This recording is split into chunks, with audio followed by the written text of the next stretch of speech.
Just want to ask about your agency's role going forward administering security funds for religious institutions. Can you tell me what parameters now exist and what role you will be playing? Yes, I believe you're talking about the $25 million appropriation. Yes. And I think Commissioner Murphy did testify, and I agree with what he said.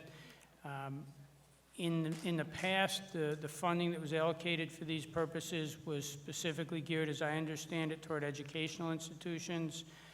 The intent here was to expand the scope of institutions that would be eligible. So, for example, if there were a not-for-profit religious institution that would be eligible that didn't do educational services. And so by that you mean mosques, synagogues, churches? Potentially, yes. Okay. And so that is a pretty big change, but it also matches the federal funds that are available for that same purpose. Correct. Okay. And at what point will institutions know what the guidelines are, how to apply, and what is available, and in what increments?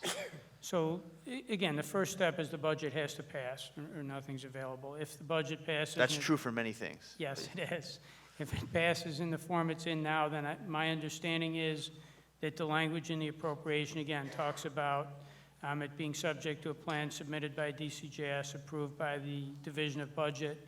I've already had conversations with Commissioner Murphy about working with his agency to develop those guidelines. But as he referenced, the intent of the money is things like facility hardening, training, screening, other things to make these facilities and institutions safe. Okay, I appreciate that. I am hoping that we could work on having as a direct and easy-to-use process as possible. I represent an area on Long Island called the Five Towns, but I also represent a lot of other areas that have vulnerable religious institutions. But the Five Towns is particularly one that is a pretty serious target in light of the fact of the concentration of religious institutions, schools, and individuals in one place, about 12 minutes from JFK Airport. And I would love to invite you to come to that community and see firsthand what those security concerns are, the amount of money spent on security, which is never enough, and the difficulty that some of these smaller institutions have with navigating the bureaucratic hurdles that come with the Securing Communities grant, which we are grateful for and is important and has led to tremendous improvements in hardening of institutions. But the need is great, and the ability to tap into that has been very cumbersome and difficult and lengthy.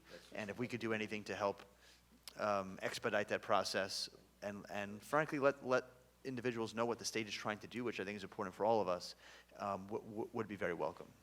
Certainly not opposed to visiting your district with you and looking at those places. And I can tell you, I do think DCJS has an expertise in this area in working with not-for-profits and trying to administer the grant process in a way that's as friendly as possible. We put a real focus on that, and I can assure you that we'll do the same thing with this particular funding stream if it's approved.